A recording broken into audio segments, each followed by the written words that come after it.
Okay, iPhone 6s. Phone is disabled. Power button and home button.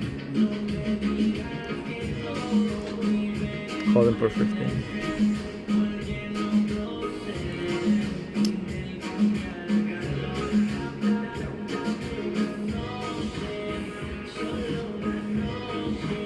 And then you see the Apple logo.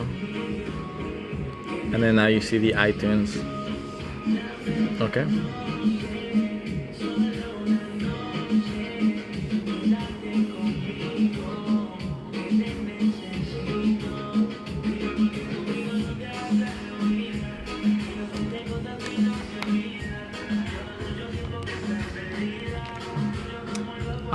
Update or restore, we click on restore.